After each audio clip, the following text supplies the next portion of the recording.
Good morning, all of you. Myself, Rekha Acharya, Assistant Professor, Government Law PG College Bikaner. हम Indian partnership act पढ़ रहे हैं। हम पढ़ रहे हैं सेक्शन 69 के बारे में, पंजीयन के बारे में। आज का टॉपिक है effects of non registration of firm. Firm का रजिस्ट्रेशन न करवाया है तो इसका इफ़ेक्ट क्या होगा।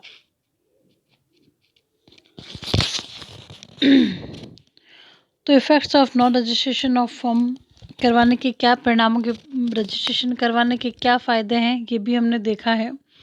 आज हम बात करेंगे रजिस्ट्रेशन न करवाया तो इसके क्या इफ़ेक्ट होंगे। फर्स्ट ऑफ ऑल हम बात करते हैं कि क्या इफ़ेक्ट है। तो पहला पॉइंट आएगा कि कोई भी पार्टनर अन्य पार्टनर पर वाद प्रस्तुत नहीं कर सकता। कोई भी साझेदार अन्य साझेदारों पर वाद प्रस्तुत नहीं कर सकता। रजिस्ट्रेशन का इफेक्ट क्या हो गया। वाद प्रस्तुत करना क्या है, हमारा एक राइट है। हम न्यायालय में क्यों जाते हैं, जब हमारे अधिकारों का हनन होता है। यदि हम न्यायालय में हैं और हमारे अधिकारों का हनन हो रहा है, हम वाद प्रस्तुत नहीं कर सकते। किन कारणों से, कि हमारे फर्म का पंजीयन नहीं हुआ है। तो इसमें क्या नॉन इफेक्ट क्या आ रहा है हमारा, कि साझेदारों पर अन्य साझेदार क्या कर सकता है, दूसरे साझेदार पर विवाद प्रस्तुत नहीं कर सकता यदि फर्म में उसका रजिस्ट्रेशन न हुआ हो। क्योंकि वाद प्रस्तुत करने वाले व्यक्ति का नाम भी क्या होना चाहिए, फर्म के रजिस्टर में साझेदार के रूप में लिखा हुआ होगा, तभी वह पार्टनर माना जाएगा, तभी आप उस पर वाद प्रस्तुत करने का हक रखते हो, अन्यथा नहीं। ये पेपर क्लियर नहीं दिख रहा है, मैं भी दूसरा इसको सेंड कर दूंगी आपको। फिर बात आ रही है, तो ये हो गया 69 का क्लोज 1 के बारे में, कि फर्म का पंजीयन नहीं हुआ है और वाद प्रस्तुत करने वाले व्यक्तियों के नाम फर्म के रजिस्टर में साझेदार के रूप में नहीं है, या उसका प्रतिनिधि जो भी है उससे जो भी अधिकार है जो उत्पन्न होने वाले हैं, तथा अधिकार और साझेदार और अधिनियम द्वारा प्रदान किए गए किसी भी अधिकार को परिवर्तित करवाने के लिए, अपने अधिकारों के लिए वह लड़ाई नहीं कर सकता, वाद प्रस्तुत नहीं कर सकता। फॉर एग्जाम्पल, एक ए बी था सी क्या है, अनरजिस्टर्ड फर्म के पार्टनर है। कौन हो गए, 3 बंदे हो गए, ए बी और सी। फर्म क्या है, अनरजिस्टर्ड है। ए को क्या कर दिया गया है, अनुचित रूप से किसी गलत कार्य के लिए उसे फर्म से एक्सपेल कर दिया गया, यानी कि निष्कासित कर दिया गया है। अब बी था सी पर वाद प्रस्तुत करके निष्कासन की क्षतिपूर्ति नहीं करवा, उसको निष्कासित कर दिया, तो वो इस निष्कासन की क्षतिपूर्ति कर सकता है, क्या कर सकता है, लेकिन फर्म रजिस्टर्ड हो। लेकिन इसमें फर्म क्या थी, अनरजिस्टर्ड थी, तो वह बी और ए दोनों पर भी क्या कर सकता है, वाद प्रस्तुत करके क्षतिपूर्ति प्राप्त नहीं कर सकता, क्योंकि फर्म क्या थी, अपंजीकृत थी। वह क्या कर सकता है, उसके पास एक ही ऑप्शन है कि वह न्यायालय से प्रार्थना कर सकता है कि फर्म का समापन करा जाए। एक और एग्जाम्पल लेते हैं हम, कि ए बी सी तीनों वापिस से क्या है, अनरजिस्टर्ड फर्म के पार्टनर हैं। उनका जो संलेख है, जो अपन कहते हैं डॉक्यूमेंट है, उसमें ये लिखा हुआ है कि यदि हमें कोई भी विवाद होगा, आपसी विवाद होगा, तो उसमें उन्होंने पंच निर्णय की व्यवस्था कर रखी है, कि जो भी डिस्प्यूट होगा, क्योंकि कॉन्ट्रैक्ट एक ऐसी चीज़ है जो अपने जो अधिकार दायित्व हम खुद डिसाइड करते हैं कि हमें यदि विवाद होगा, क्षतिपूर्ति होगी, तो हम कितने प्राप्त करेंगे। ये जो अधिकार और कर्तव्य ड्यूटी है वो खुद ही डिसाइड करते हैं। तो इसके संलेख में आपसी विवाद की दशा में पंच निर्णय की व्यवस्था थी।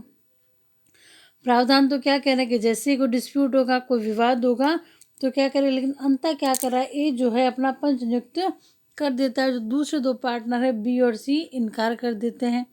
तो ए क्या कर सकता है, दूसरे जो पार्टनर को प्रावधानों से बाध्य करने के लिए न्यायालय में वाद प्रस्तुत नहीं कर सकता।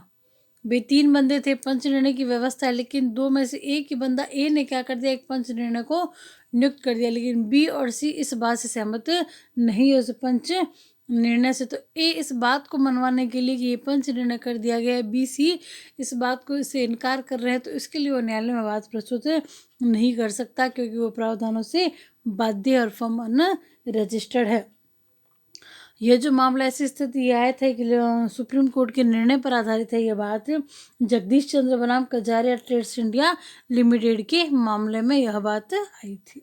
तो ये तो बात हो गई 69(1) की।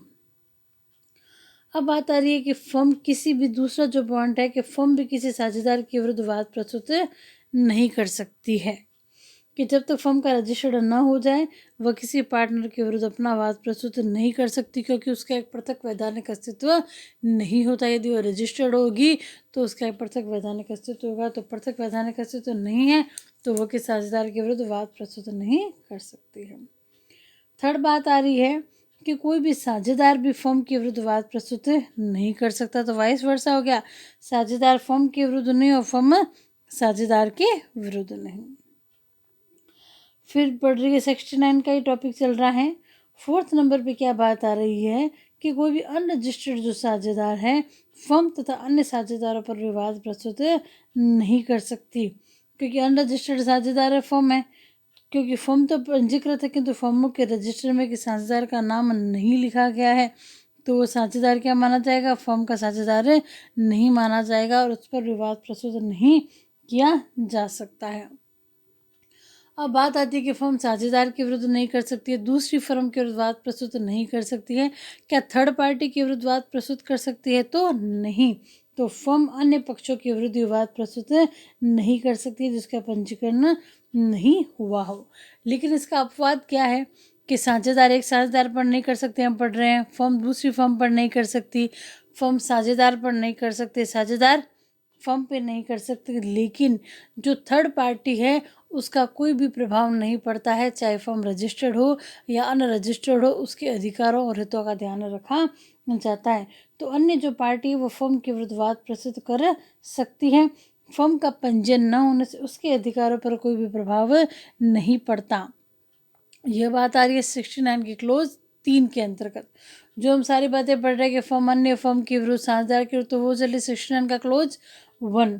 69 का 2 क्लोज क्या हो गया कि फर्म अन्य पक्ष थर्ड पार्टी के विरुद्ध वाद प्रस्तुत नहीं कर सकती, लेकिन थर्ड पार्टी कर सकती है, उसके अधिकारों का ध्यान रखा जाता है।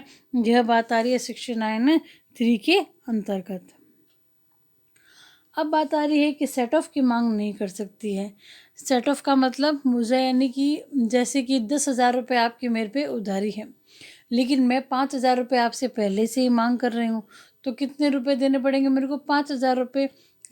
5,000 का क्या हो गया कि भाई मैं क्या कहूँगी, कोर्ट से जैसी आप बात प्रस्तुत करोगी, जैसे ए और बी दो पार्टी है, कि मैं 10,000 रुपये क्या है इनसे मांग करती हूँ, तो मैं वापस से क्या कह सकती हूँ कि 5,000 रुपये की मांग तो मैं भी करती हूँ, तो 10,000 की जगह मैं 5,000 रुपये का ही भुगतान कर सकती हूँ। लेकिन यदि फर्म रजिस्टर्ड नहीं है तो आप ये बात नहीं कह सकते। यदि फर्म का पंजीयन नहीं हुआ है तो फर्म के साझेदार क्या कर सकते, जो थर्ड पार्टी के विरुद्ध 100 रुपये से यदि कोई भी अधिक राशि है उसकी कटौती की मांग नहीं कर सकते हैं। तो ओवरऑल में जैसे कि हमने उससे पहले पढ़ा था कि फर्म का रजिस्टर्ड अनिवार्य तो नहीं किया गया है, लेकिन प्रावधान ऐसे बना दिया गया है कि वह अनिवार्य ऐसा ही हो गया है। यहाँ तक कि कल्याण सहाय बनाम लक्ष्मीनाथ के मामले में राजस्थान हाईकोर्ट ने भी यह कहा कि अपंजीकृत जो भी फर्म है, अनरजिस्टर्ड फर्म को किसी विवाद में न्यायालय ने क्या कर दिया, कोई डिक्री जारी कर दी है, तो वह इस कारण से घोषित नहीं की जा सकती है कि वह फर्म अपंजीकृत है। एक बात हल्की की डिक्री जारी हो गई फिर आप उसका अपवाद नहीं ला सकते, लेकिन ये जो इफेक्ट थे कि आप रजिस्ट्रेशन नहीं कराओगे फर्म का तो आपके अधिकारों पर प्रभाव पड़ेगा।